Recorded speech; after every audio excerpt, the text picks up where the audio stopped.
Welcome to this week's edition of the Cheap Pop Podcast with K Double and Alpha. Boys, take it away.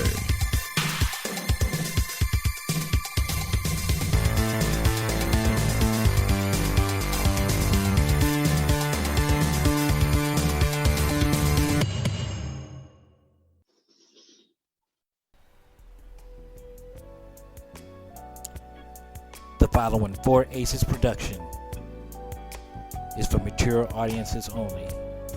Listener discretion is highly advised.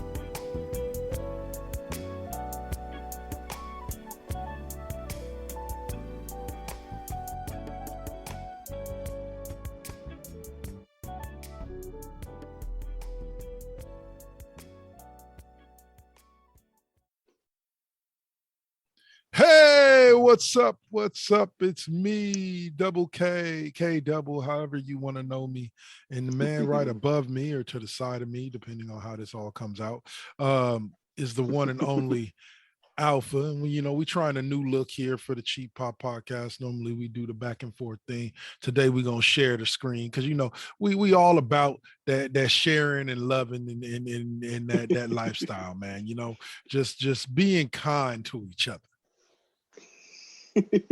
We feel we are stronger. Roll into together. the new year with some fucking positivity. Do you understand me? Whether you like it or not.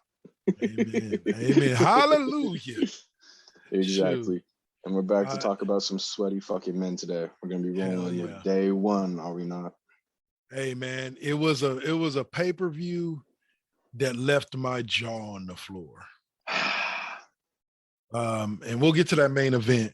But definitely left my jaw on the floor overall. Like I was like, okay, did not see that one coming. Like, did not see that one coming. All right, so let's get to the let's fucking do this. Share screen. Let's see. There we go. No, there we go. There we go. Ta-da. All right. So we opened up with the pre-show, and which was a strange match and a pretty good match. The Sheamus and Ridge Holland versus Cesaro and Ricochet. And of course, because Ricochet was the smaller guy, he took the brunt of the beating from Sheamus. But somehow, even though Ridge Holland is out the match a third of the way into it because Ricochet accidentally kicks him in the nose, Sheamus still wins the match. Yeah. They should have called a fucking audible. They should have just called an audible. Sheamus should have at least won by a roll up or by a low blow or some shit if he absolutely had to go over. Yeah. Because, it was a good match. Watching Ricochet destroy Ridge Holland's nose was fucking horrifying. I can never watch nose breaks. That shit kills me. But watching Cesaro and Ricochet have to go down to Sheamus in almost embarrassing fashion was pretty eh. Yeah. All in all, though, it wasn't a bad match though. With Ridge Holland getting hurt, what were they supposed to do? And okay. I'm going to say this real quick before we move on to the first match of the night. Go ahead. Whether you like the storyline, whether or not you like the finish, the issue I have with most of the IWC is that they have a tendency to call a match horrible despite the fact because they didn't like the finish, because they didn't like the way the character was written. And it demeans what is otherwise an amazing match actually in ring. Yeah. And that's one of the main issues that I have with them. Is it's like, okay, if anything, okay, I didn't like half the storylines I watched in the Attitude Era. Mm-hmm. But I loved almost every minute of what I saw in the ring. And that's kind of how I feel about WWE right now, is that sometimes I don't like the finishes. Sometimes I don't like the storylines. Yeah. But what happens in ring almost every time amazes me. Yeah. No, you can have an appreciation for the physical aspect of the match even Yeah. if you're not oblivious to how crap the storyline might be. There's no doubt in that. Absolutely. And that leads me to the Usos and New Day. This storyline, yeah. I was gonna Like say, it- or lack thereof, from me. Yeah, it wasn't really, how do I say this? It wasn't one of the best storylines that I've seen the Usos and New Day pull off. Yeah. But the match was classic New Day and Usos. Them boys gave us everything they had for 17 minutes and told us a damn story in that ring. I loved it. As a fan, I smiled my way through the whole match. I remember looking up about 3 minutes into the match and going, this looked like it's gonna be a good one. And decided to keep watching. It's gonna be good. Yeah. But what are your thoughts on the match, man? No, absolutely. Not just regurgitate what you said. I walked into this kind of tired of seeing this storyline as much as it's been played out and how many times it's been done. Don't get me wrong, I love this pair up. We've seen it a million times now. I sat down for it and I was like, all right, time for my annual New Days versus Usos match. Let's see how this one goes. All right. But honestly, at this point, they could give it to me once a year and I'll fucking take it and love it because this match was fucking great. You know, for what it's worth, they have an ability to just go into the ring and pump out an amazing match every single fucking time that they work together. They put on new spots consistently and it's fucking awesome. You know, the Usos are only honestly getting better at this point in their career. Amazingly. And then came Mr. McIntyre with Angela to face off against the most unfunny man in WWE, Madcap Moss. I never thought I could hear a bad dad joke until he told one. This or is several. Or several. and Happy Corbin like needs to go back to being angry Corbin. Can we go back to punished Corbin? Can we go back to what Pat McAfee called on live TV bum ass Baron Corbin? Can we go back to that? That was great. Yeah, go look it up on YouTube. When Pat McAfee calls Baron Corbin bum ass Baron Corbin, it's fucking great. Bum Best ass clip of the Baron year. Corbin. I think it's unbearably ironic that like Corbin went from punished Corbin and was arguably almost gearing up to be the best face of the year, only so that he could become Happy Corbin with Madcap Moss and instantly get 110% go home heat every single fucking day. Amen to that, sir. Amen to that. But luckily that match set us up for what was, in my opinion, easily a top 2 match of the night. Easily. Between RK Bro and the Street Profits for the Raw Tag Team Champion. Now, this was a match that they've kind of been hinting at for a few months now, and we haven't really got it. But because the last time we came close to getting it almost, and AJ Styles interrupted. Right. And prevented it from happening and prevented them from getting in there. So it was good to finally see Orton and Riddle lock horns with the Street Profits, two of the best tag teams of the past 2 years. Easily. You know, people forget that through 2020, the Street Profits were champs consistently throughout all of 2020. Almost for a full fucking year, weren't they? Yeah. No, for a year or just about. Yeah. Just about. They I want to say they won the titles. Did they win the titles? No, they went into WrestleMania last year as champs and retained. And then they kept the belts. And then when they got switched over to SmackDown, they did the belt swap with New Day. And then they were SmackDown tag team champions for like a good run. Yeah, for a good bit. So it was nice to see them back in that championship match picture. Like I enjoyed that. Yeah, no, like if I'm being honest, we didn't really get to talk about it too much, but seeing RK Bro in person is completely separate than just seeing it on TV. The Oh way yeah, it they is. completely pop the fuck off together is amazing. Like I cannot overstate just how fun it is seeing them work. And although like it is kind of cringy to see the Migos come out and do their shit with them and all that, if I'm being 110% honest, it's Yeah. RK Bro. They could spoon feed me some of the worst shit imaginable and I would clap my hands and take it, given the current state of wrestling. Well, okay. Here's one thing I wanted to say about this match. Real talk, bro. Like Randy Orton is having like The run of his fucking career, dude. You know what I'm saying? That this has got to be one of the high points for him. Because he just seems to be enjoying himself so damn much. No, you're right. He puts so much fucking juice into every movement now. Like it's great for what it's worth. Like the joke of Randy Orton phoning it in at every given opportunity. I can't do that anymore. I can't make that joke anymore because seeing him in person, he was as energetic as I've ever seen him work at this point. And it's the same with his work on day one. Yep. Amen. And I will say this again, and I will continue to say it every time I see it. Montez Ford, it is not fair for you to fly that high, brother. Like small planes are gonna hit you if you keep doing that. When that man launches for his splash, oh my God. I'm like, dude, why? It's not necessary to jump all that high. Bro, like some people are just aerodynamic as fuck. Montez Ford is the definition of aerodynamic. That motherfucker flies on that frog splash, dude. For sure.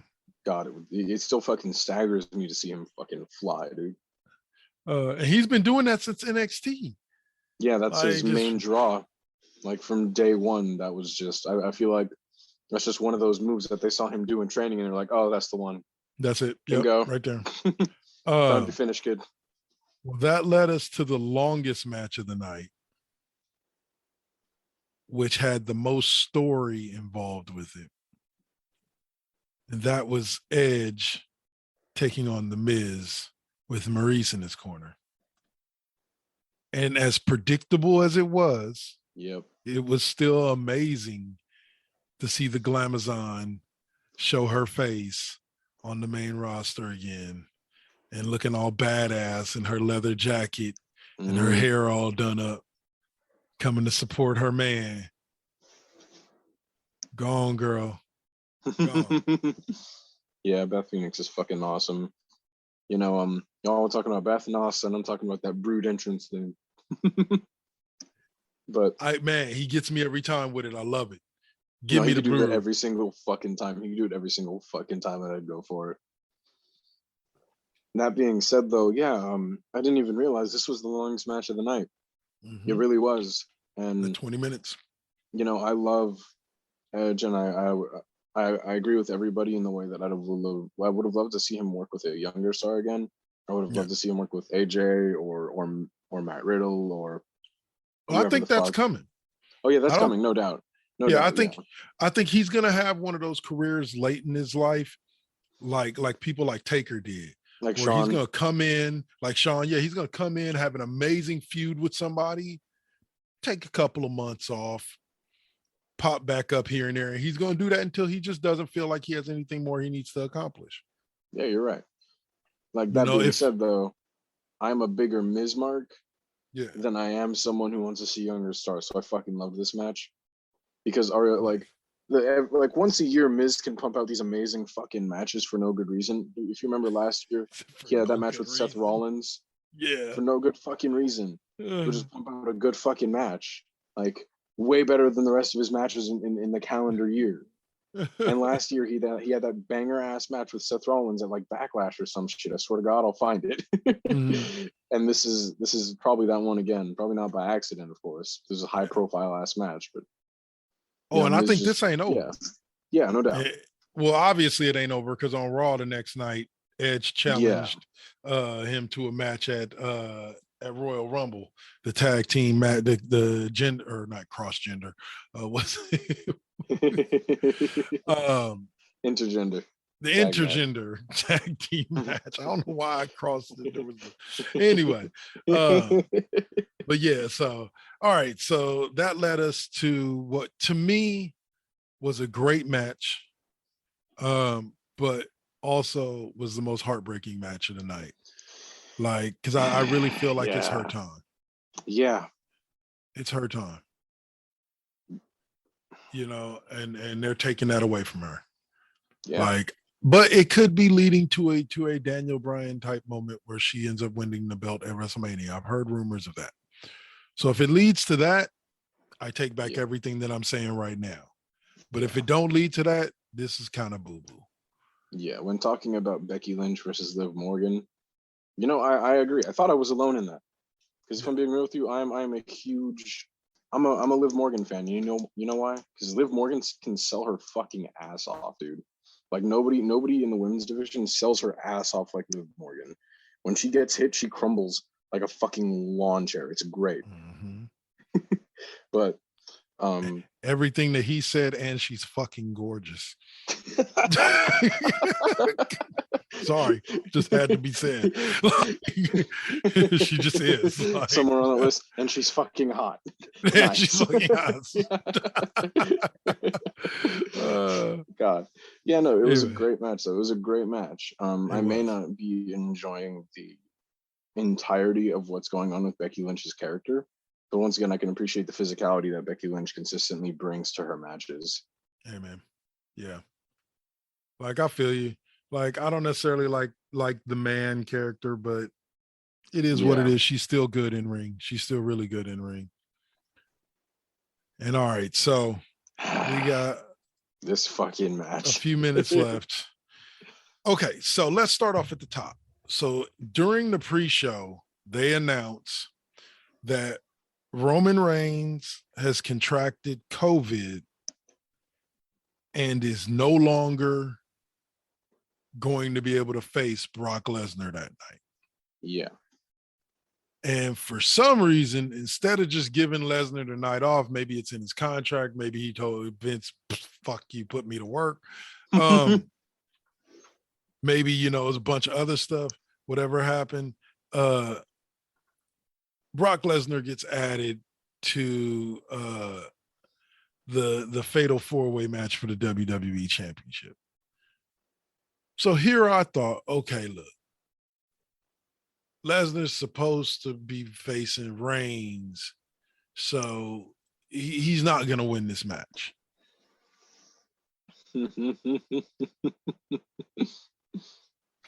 Oh boy. Yeah. I was wrong about that. Or are you in for a surprise? Yeah. And it only took 8 minutes. In the background, rubbing his hands together like Birdman. Now, it does make me wonder what the plans are now, because last I heard, Reigns versus Lesnar for Reigns' title is still supposed to be the main event of WrestleMania 38. Yeah. So how's that going to work when Lesnar's got, because they said that they also said that there's a direct quote that they said that there's no plans to like do a unification match at this point. So if there's no plans to do a unification match, then that means either A, Lesnar's got to drop the belt. But then remember, there's what, 3 pay-per-views between now and WrestleMania? There's 2. There's Royal Rumble, and then there's one more before Mania. It's like Backlash or something like that, or Backlash is usually the one after. A few years back, it was like Roadblock was the one before Mania, but yeah, okay. Sometimes it's Elimination Chamber. It's sometimes Fastlane. Might be Fastlane. Fastlane. Okay. So yeah, we got 2 more. So Lesnar may hold the WWE title, I think, for a couple of months, but I think at some point before WrestleMania, he's gonna drop it. I think honestly, we're gonna have one of those moments where Roman costs him the title, further setting up them fighting at Mania. Could be. Or it could be Heyman costs him the title.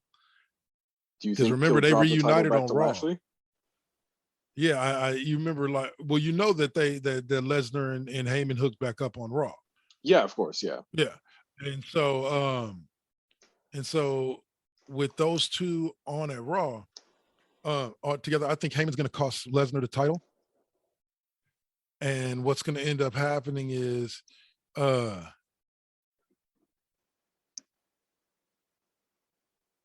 hold on. Lesnar's gonna end up I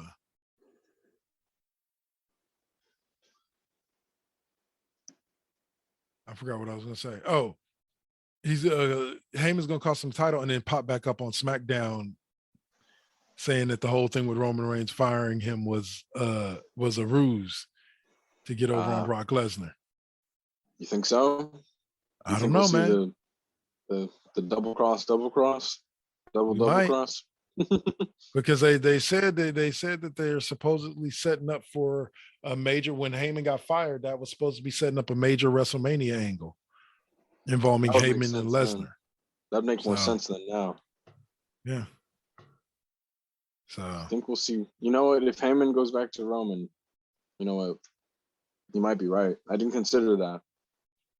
Like, because like he could very easily cost, show up at Brock's side, cost Brock the title. Lashley wins it, and then not necessarily a Royal Rumble or not necessarily a Royal Rumble, but like I think Lashley maybe loses at Royal Rumble, and then like maybe Roman tries to interfere. Yeah. And something screws it up, and then Lashley, almost wins, but Lesnar ends up winning, and then at the next pay-per-view, right before Mania, Lesnar drops it to Lashley, or maybe even back to Big E. Worst case scenario is we watch the Rumble, and Brock goes into that Lashley match and loses the title, enters the Rumble and wins. That's worst case scenario. That would be dope. That would be dope. So, but rest in peace, Big E's title run. It was beautiful while it lasted.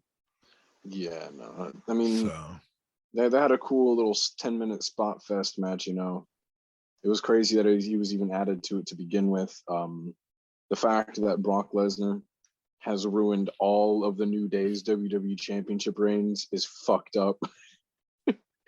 The moment that it happened, I was like, nah, man, look, Brock had 4 other people he could have pinned, and they consciously chose for him to fuck up Big E's shit in the same exact angle that he fucked up Kofi's shit in. This is brutal. Vince hates the New Day. I'll be honest with you, I hadn't even thought about it that way. Like you just hit me in the dome with that one. Like, yeah.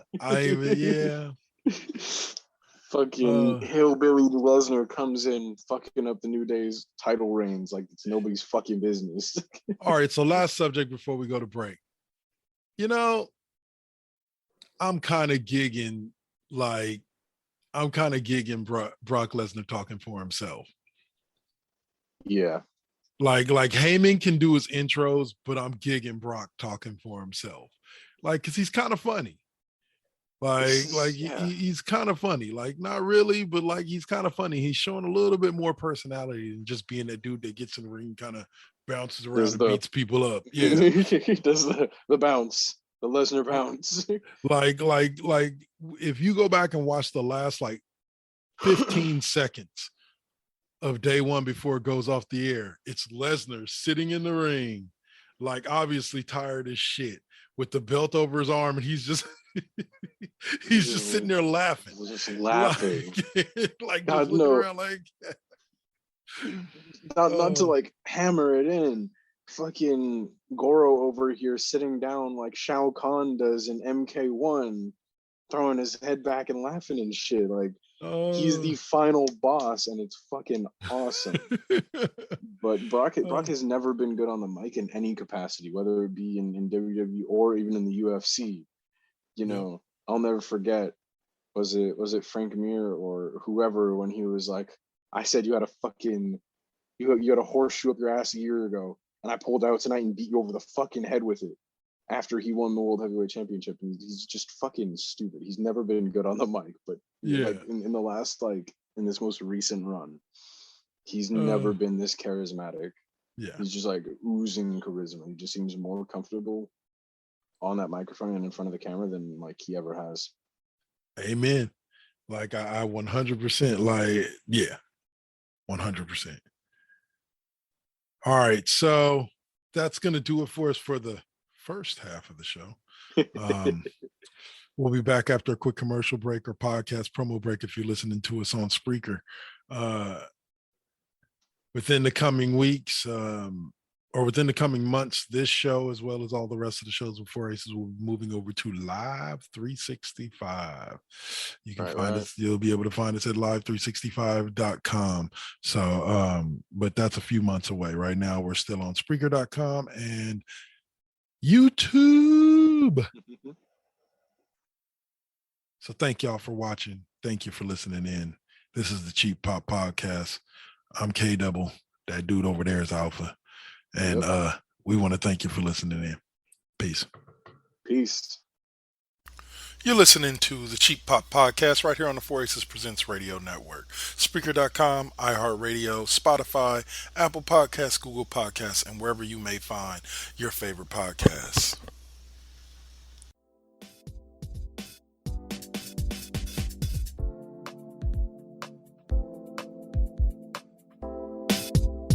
It's me, Double KK Double again. This time I'm here to tell you about two of the best sports shows on internet radio. I'm talking about West Coast Bias with me, O'Malley, and The Duel. Occasional visits from an original host, Mr. Suave, and Double K's Classroom, hosted by me. Both shows feature sports talk about teams from the West Coast. So if you get down with West Coast sports, these are the shows for you. West Coast Bias airs every other Sunday evening at 6 p.m. Pacific Standard Time, and Double K's Classroom airs alternating Fridays at 8 p.m. on the 4 Aces Presents Radio Network on Spreaker.com.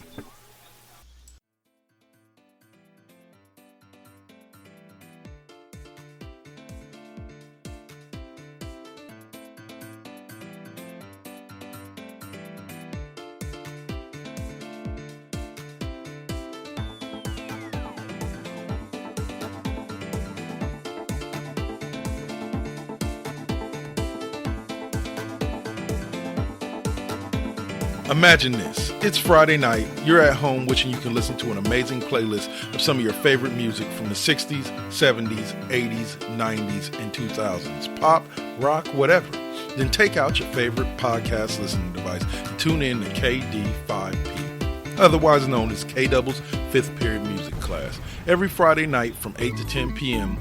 Pacific Standard Time, K-Double brings you some of your favorite tunes live on the 4 Aces Presents Radio Network on Live 365.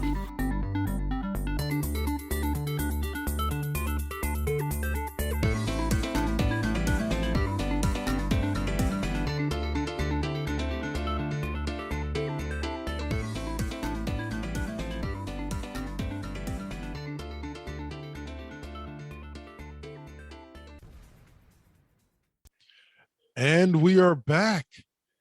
Like I tell you every time, that sultruous voice and that beautiful face you are looking at and hearing from right now is the one and only Double K, K Double. And as always, I am here with that brother from the other mother, Alpha. Yes, how are sir, you, brother? yes, sir. We're back here. We're chopping shit up just like we always do.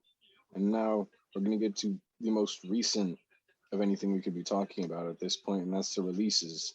When we're talking as fresh as yesterday, right? For me, at least, I found out yesterday morning. WWE releases. Dun, dun, dun. I was going to say, you say it like this is exciting. This is bad. For me, it's like this. Felt. They're an almost $1 billion company. They had almost 300 wrestlers on roster, like as of like 2.5 years ago. They have to let certain people go, or they have to start letting people go eventually. It's a bad business model to hold on to all those wrestlers. It's basically sitting at home and not making any money and making money. Yep. But I'll dive right into but there are some of them that weren't a surprise. There are some of them, if you weren't blind or living under a rock and you were listening to what the WWE was saying, you saw it coming. I'll be honest with you. It wasn't a surprise to me that Adam Cole didn't resign. Because think about it. Adam Cole's not exactly on the younger side of things. He's not in his 40s yet, but he's not exactly on the younger side of things. He You know what I'm was a saying? career indie guy, not just Yep. someone who made his name on the indies. He made his career on the indies, and there's nothing wrong with that, though. Exactly. So he saw the writing on the wall. Same thing with Gargano. He And it's saw very the likely writing with on the wall. Gargano as well. Their contracts just happened to come up before WWE could release them. You know what I'm saying? So they let him walk away. But well, I say, but you look at and so I don't understand why everybody's such in shock and WWE is the big bad WWE because they're releasing these guys when they told you, what was it, like 3 months ago when they launched or 4 months ago when they launched NXT 2.0? Yep. They made the point to tell you we are moving in a younger direction. We want our roster at NXT to be younger. We're you know what I'm saying, like we appreciate and love what these guys have done, but yeah, it's time to move forward. Yeah. So it doesn't surprise me. Oh, sorry. So it doesn't surprise me that somebody close to his early 40s in Timothy Thatcher gets released. Exactly. He's a great wrestler. Would have loved to see him on the main roster, but he doesn't fit where NXT 2.0 is going right now. But go ahead. You're right. No, you're completely right.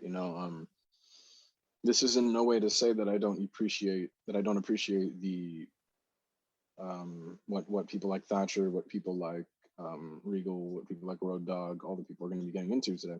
This isn't to say that I don't appreciate what they bring to the business, but you are right in that.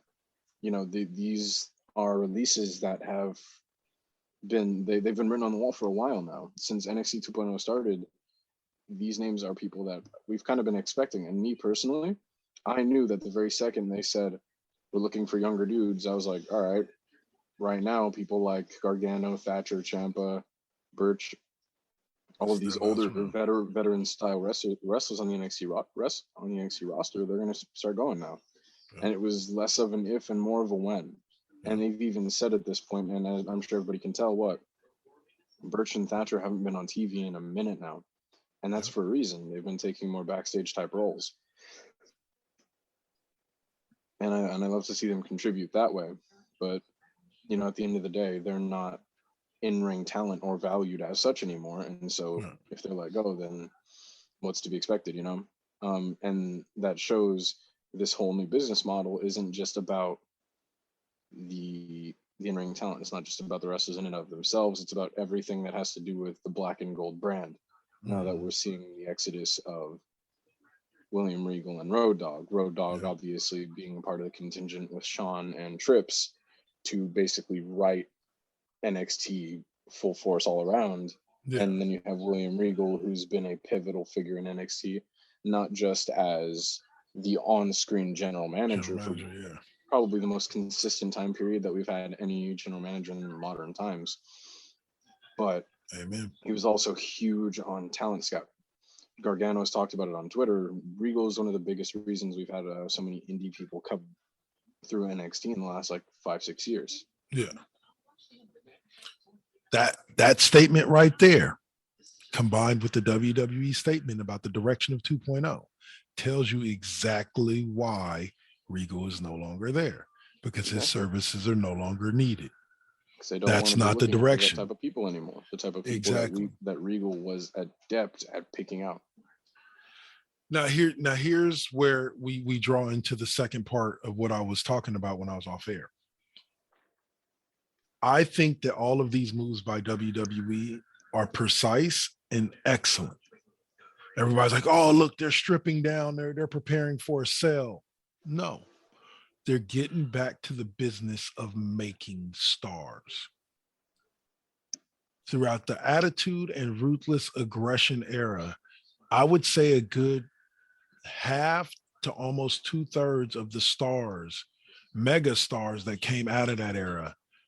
Oh no, I'll say about a third. Sorry. Yeah. Of the stars that came out of that era were homegrown OVW people that came up through and were superstars. WWE wants to get back to doing that. Over the past decade, WWE has picked up guys, and don't get me wrong, I love every single one of them, like Shinsuke Nakamura, like AJ Styles, like Samoa Joe, that made their name someplace else, like Adam Cole, like Bobby Fish, like Kyle O'Reilly, that made their name someplace else and could bring their fans to Right. WWE to an extent, you know, and they're bringing their talent into WWE. Right. You know, but those are not WWE made stars. Just the same way as when somebody who made their name in WWE or came up through the ranks in WWE and then left, or made their ranks in WWE and then left, they're always going to be a WWE guy, no matter where they go. Doesn't matter what you do. Doesn't matter where you go. Daniel Bryan will always be a WWE guy.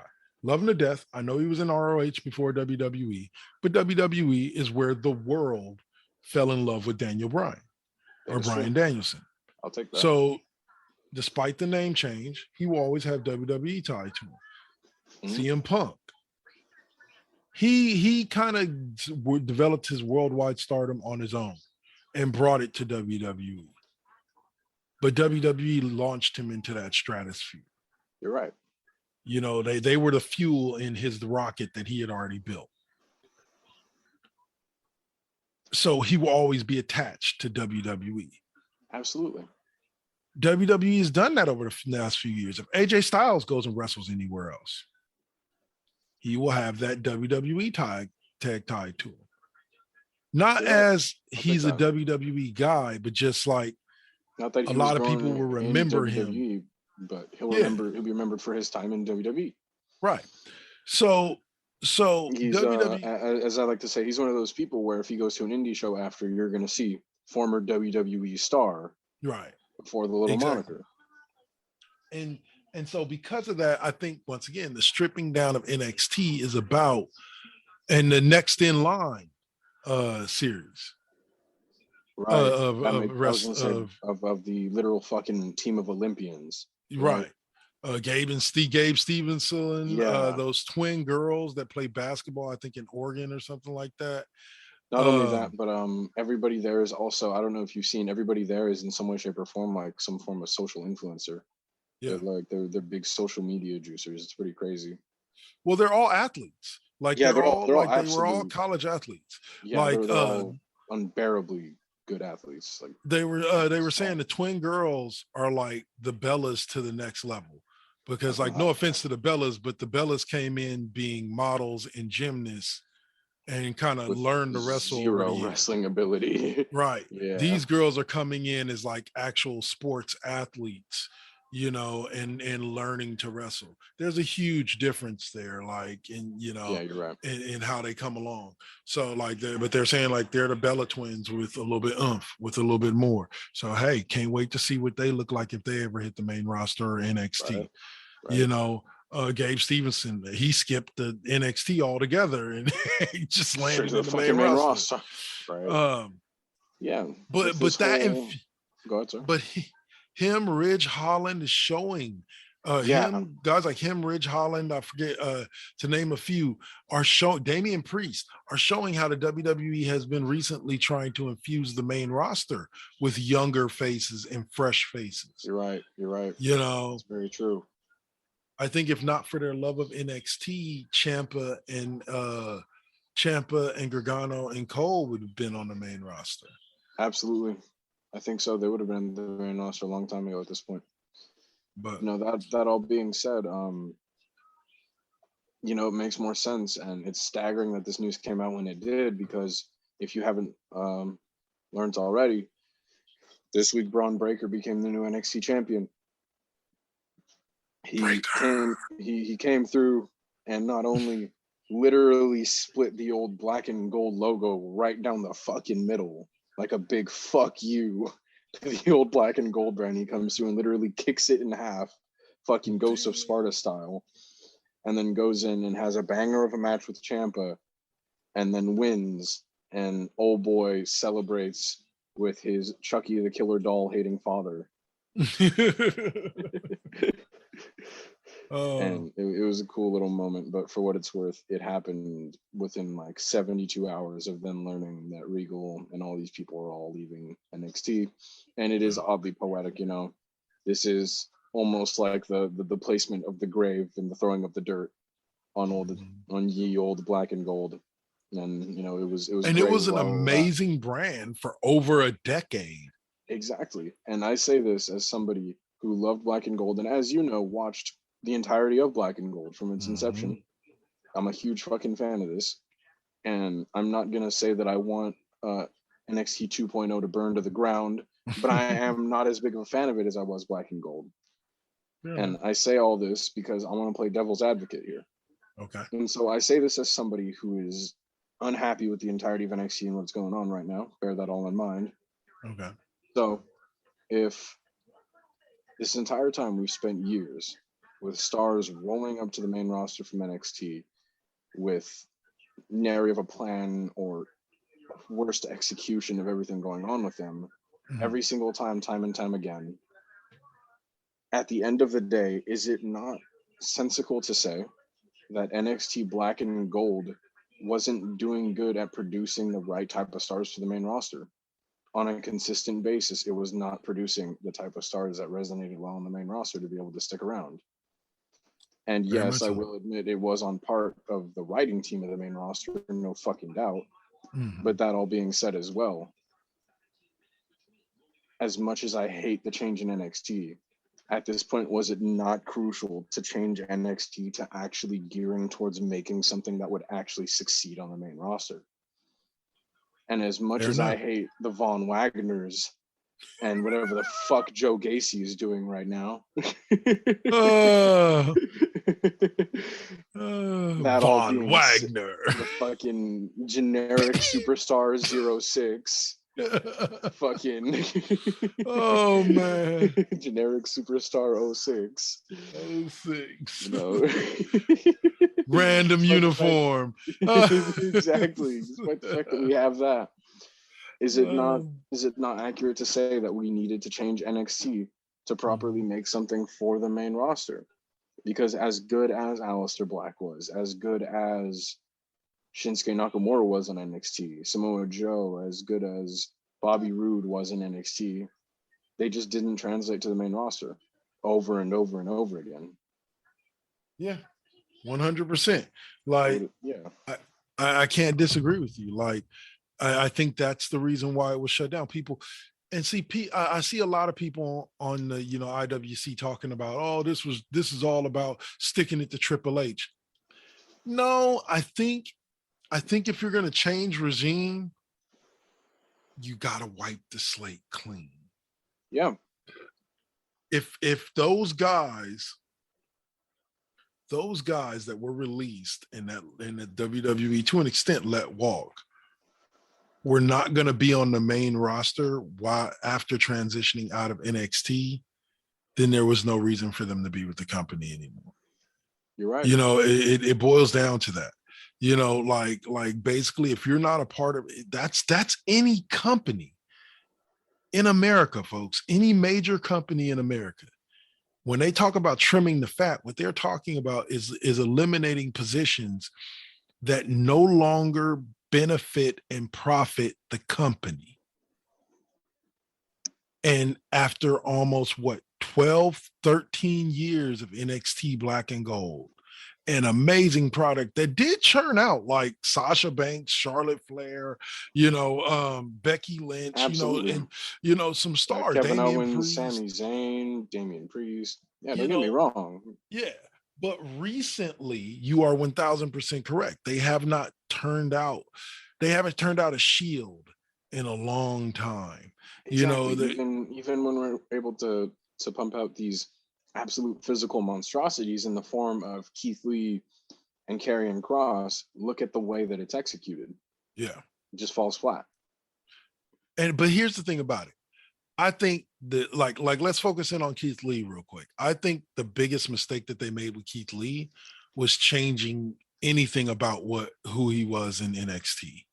Yeah. They should have just left him with the Bask in My Glory gimmick and just had him come to Raw or SmackDown and just dominate. But with the Yeah. change to Keith Lee and the change to his thing, and then the Bearcat Lee bullshit, like they just didn't know what to do with him. And sometimes, and I will admit that sometimes WWE has to learn how to just let a wrestler be a wrestler. Yeah. You know, okay, yeah, you already own, well, you don't technically own Keith Lee's gimmick because Keith Lee is his name. Like, Yeah. it's really anything, you know, you can't own that. Can't trademark Kurt Angle with Brock Lesnar. It's a Right. legal fucking name. Hence why we got Bearcat Lee. Yeah, exactly. But I think that like they should have just let him be him. And I Yeah. think he would have been so over, it wouldn't have been funny. Because I thought This is his one of those gimmick, few cases, yeah. yeah, I think his gimmick in particular translated well over to the main roster. It's weird, even when you think more so about the fact that every time they did the character litmus test with the audience, Keith Lee passed in flying colors. When he showed up at the Royal Rumble and had that face off with Lesnar, everyone went fucking bonkers. And then he came through and had that series of matches with Randy. Everyone was like fucking awesome. It was great. He went over. It was fucking dope. Everyone was with it. And then he just disappeared and they changed him for no apparent reason, even though they had a very good thing going with him. Yeah. This isn't even the case of them not having anything good going. No, they had a very good thing going with him. They really did. Bro, the only other thing I would have liked to see them do with him, and I don't know why, no, maybe the people within this group turned it down, but I would have loved to see him join the Hurt Business. I think that would have been fucking awesome. Like it's either like a goon for Bobby Lashley or just like another powerhouse in that group. Like him and Bobby Lashley could team up and win the tag championships. Is it? You know, I would have really liked to see Keith Lee. If he would have gone into that, I would have loved Keith Lee to like have the metamorphosis that is it Powerhouse Hobbs? Yeah. What he's going through right now with MJF. Yeah. I think that would be fucking awesome. Awesome. If Keith Lee did something like that. Oh, like, bro, can I sidetrack real quick? Go, dude. Man, the main event Mafia had to be one of the coolest fucking stables ever put together. Not only because when them niggas all came out in the suited up, bro. Like, oh, fuck.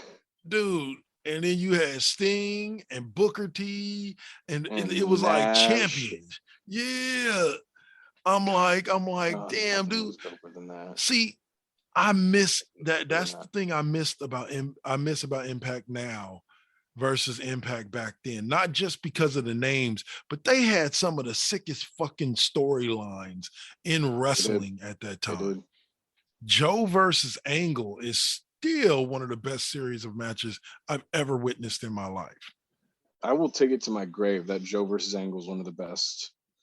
Especially in all of wrestling fucking history, when it came down to Joe versus Angle for everything, when it was literally Joe versus Angle, everything on the line, and it ended with Angle having like fucking 9 belts on fucking either shoulder, and he was just, and that was peak Perk Angle years. So we have Perk Angle off of like 70 fucking painkillers at that point.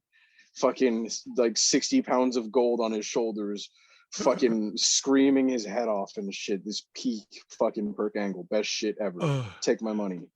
Take me back to the good old days.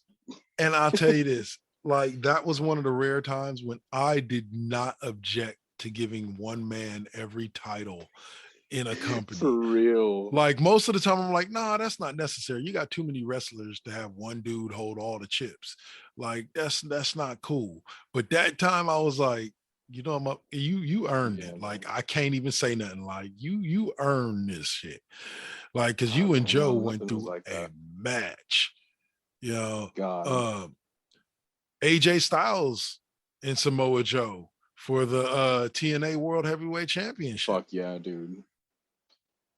Daniels. Says. That's why even if the match wasn't as great, I loved seeing Styles and Joe work with each other a few years back because it was just small little bits and pieces of references to their killer ass feud in TNA or feuds in TNA. Yeah. There was a time where Joe versus Styles was damn near becoming TNA's Cena and Orton in terms of like perfect face and perfect heel, like opposing. And they play, yeah. Opposing And forces, Joe yeah. definitely is a perfect heel. Oh yeah. But Daniels versus Joe versus AJ Styles for the X Division belt. Everyone Possibly one of the greatest matches ever wrestled. Yeah, I was gonna say that's not one of the best in TNA. That's not one of the best in the modern generation. That's one of the best matches I've ever seen in my fucking life, like bar none. Not to mention that era of Impact or TNA brought us Machine Gun Kelly and Alex Shelley as or not Machine Gun Kelly. I was gonna say MGK. That's funny. Yeah, but Alex Shelley and what's his name? I mean, Alex Shelley and holy shit, it's slipping my tongue right now. It's slipping my brain. But the Motor City Machine Guns. The Motor City Machine Guns.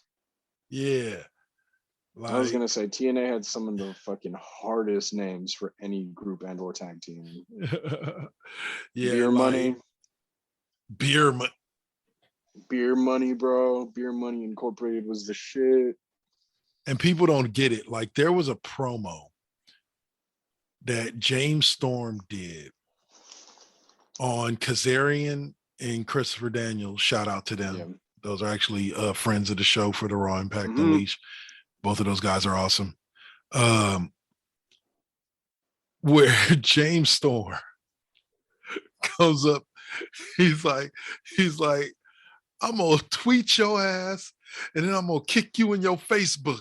And before I log off, like he said, he name drops like every social media place, even MySpace, in the process of telling both of them that he gonna kick their ass.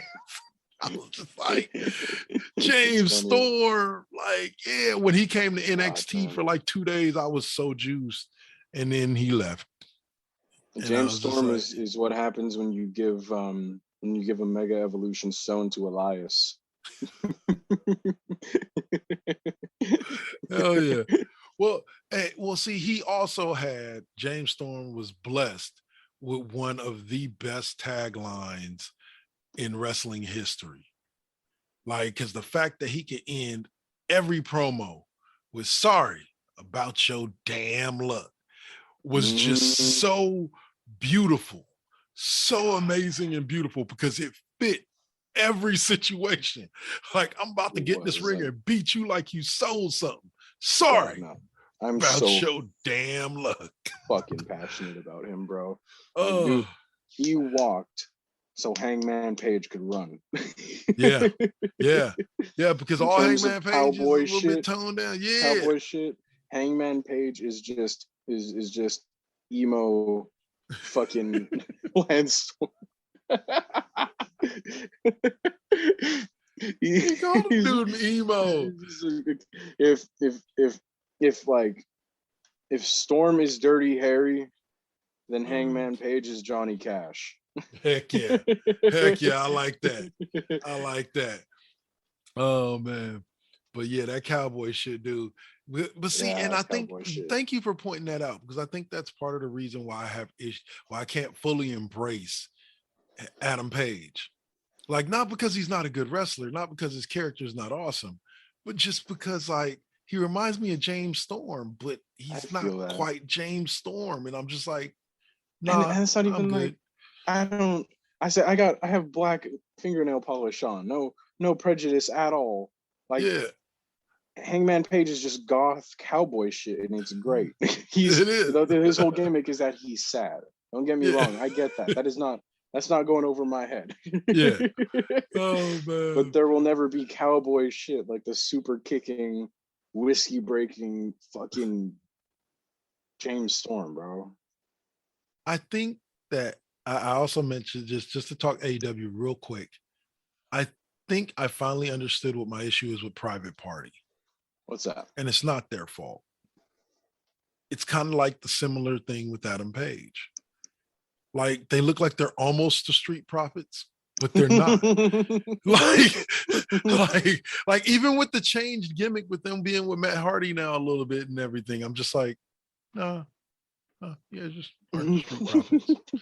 Like, and I understand they're not supposed to be the Street Profits. They're not trying to be the Street Profits. They're trying to be themselves. Bravo for them. But them falling short of being the Street Profits will always just be why I just look at them and just kind of go, eh. Like It's not even I'm about not taking. yeah. It's not even about two young dudes doing what they do. Yeah, It's not even like stylistically. It's that yeah. they even use some of the same fucking moves. It's like, come the fuck on, and they do some of the same spots where the one that kind of looks like Montez Ford will take the damage for 10 minutes and then hot tag to the other dude, and other dude will come in and do a spine buster, and it's like, how am I not supposed to see Street Profits in this? Exactly. And I'm sorry, just like I tell most of the rappers post 90s, I'm sorry, your only flaw is that Tupac came before you. Like, that's not your fault. Your only flaw is that Pac came before you. Like, somebody did it better before you. And I know that that Private Party has been around longer than the Street Profits, but somebody came along after you and just did it better. I'm sorry. like I'm happy for you and all. Like, you doing your thing, you getting paid, you in AEW, you handling your business, but somebody just came along and just did it better. And don't forget, Street Profits is homegrown too. Yeah, they are Street homegrown. Profits is homegrown. Shit. All right. That. So last subject of the night, AEW one more time. Punk and MJF talking shit to each other again. Both managed to bring up WWE. MJF insulting Punk and Punk insulting WWE. I don't get how that worked, but but that's what happened. And I'm just kind of over the jabs at WWE. Like, okay, so you didn't like it in WWE. That's why you're not here. Stop talking about it. You know, or not here, but that's why you're not there. Just stop fucking talking about it. Like, we get it, Punk.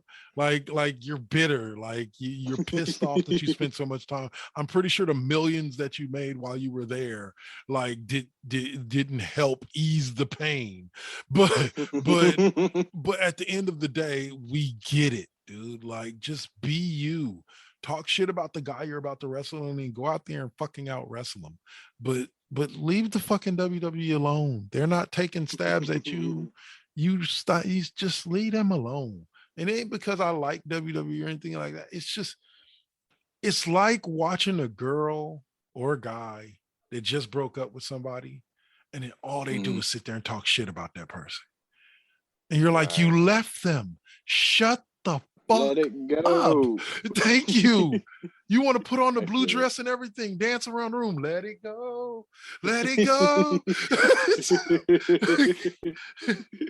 Like, especially when you left them. They didn't leave you. WWE didn't cut you. You left them. You dipped. Get over it. Move on. Yeah. But anyway, it was still a decent promo. That's fair. From what I heard from both guys, Alpha's gonna send me the link so I can watch it. But like, the last promo that I watched of theirs, they talked about WWE, and I'm like, but go ahead, bro. Close us out. Sorry. I love these. No, you're right. You're right. Little jabs are just like, ugh. But for what it's worth, I do love this. I love that they're doing this little promo battle on a constant basis between the two. And I know, like, I like that they're not putting them against each other right away. Right away, yeah. Like, for what it's worth, I love this whole story. This whole setup between Cement Mixer Punk and Mary Jane Friedman.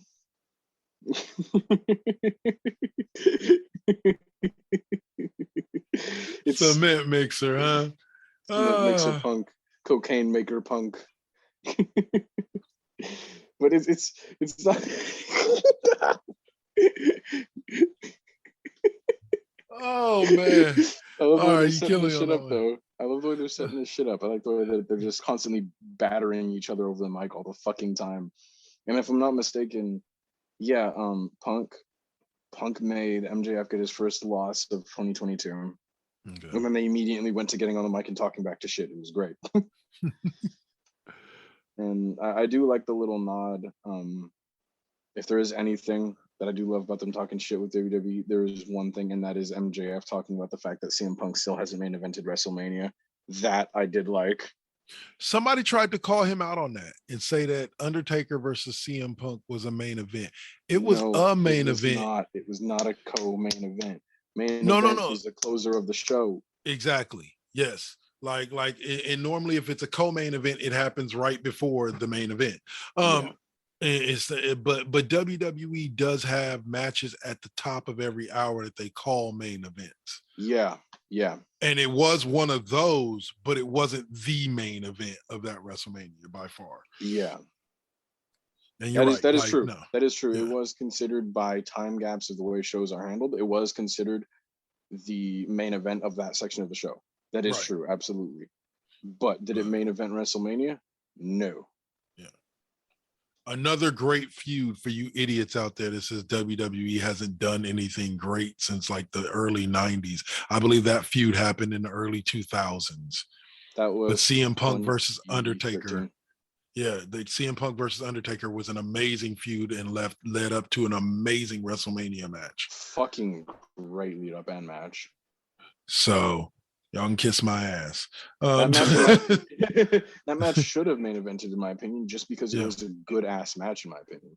Yep, 100%. Just like I did. So I guess that means that CM Punk versus Chris Jericho didn't main event then. No, it did not. The best in the world. Huh. Interesting. I always thought that one main event. Maybe it was again. It was one of the hourly main events, but it wasn't the main event. The main event. Yeah. It wasn't the close. Wow. Yeah. So MJF was accurate on that. And dude, he really had people on the internet looking for fucking buy one get one free WrestleMania tickets. Like they thought CM Punk was serious about that shit. Like, get the fuck out of here. They thought he was advertising for them. But WWE does have 200,000 seats to fill. Basically, they have because Dallas is 200,000 plus because Dallas is a big stadium. And it can seat almost like 80,000 for a football game. So it's going to be a little under, either a little under or a little over 100,000 for a WrestleMania. And they're trying to fill it both nights. Oh, are they going to the same building they did for Mania 32? I think so. I think this one's supposed to be in Dallas. It sounds like the same building. Same building. It's Jerry World, the Dallas Cowboys home. Pretty sure that same one. Yeah. Yeah. The big fucking stadium. Yeah. So, and I think when it goes to LA, it's going to be in SoFi, the Rams' new stadium. Yeah, it is. Yeah. Yeah. So, but anyway, so they do got 200,000 seats to fill, and that's a tall order, but I think they can do it. I think the minimum get 90,000 on both nights, if not the full 100,000. I think they'll get at least 100,000. If we can get as many as we did for Mania 32 at that pretty low point in wrestling at the time, in my opinion, I think we can get to that point here. Well, that and people forget that WrestleMania is like one of those once in a lifetime experiences for a lot of people, especially people from around the globe. Yeah. Like who pretty much know WrestleMania is not coming to England or Europe anytime soon. Like, what I'm saying? The expenses behind events. Absolutely. Yeah. So, like those type of people, well, then again, though, that might keep people away is the rise in the COVID. We're going to have to see what things are looking like in April then. At this point, we're going to have to see what things are looking like, because if we're going on the track we're on now, we might not be able to have that many people fly through to that then. You're right. I didn't think about it like that. It'll mainly be people from the States, but as right now, we'll see. As it's looking like, I'm hearing that we're getting a lot of rumblings. We could be going back to the Thunderdome. Oh, great. Well, if that's what has to happen, right. All these idiots out here refusing to get jabbed, but I can't call them idiots. It's their choice. You do what you do, but if everybody got jabbed, we could be through this shit that much quicker, but people got to do their own research. They got to come to their conclusions on their own time. Can't push them. Yeah, you're right. But But they also ain't got to lie to us. Fuck you, Aaron Rodgers. Anyway, Fuck you, Aaron Rodgers. He gonna try to play the sympathy card. Dude just don't like me because I ain't vaccinated. No, he don't like you because you lied about being vaccinated, idiot. Yeah. Don't play word chess with me. You lied, motherfucker. Don't dance around me, boy. Exactly. Don't be dancing. I'm too old for that dancing shit, boy. Don't be dancing around me. All right, man. Close us out. All right. You know how it goes, my people. Thank you for coming around and talking some wrestling with us. Be safe. We're gonna come around next time. We're gonna be talking some Marvel, some fucking TV shows as we do. Actually, we're gonna be talking some Cobra fucking Kai again. We're gonna be back on that shit. Peace, my people. Be safe. We out.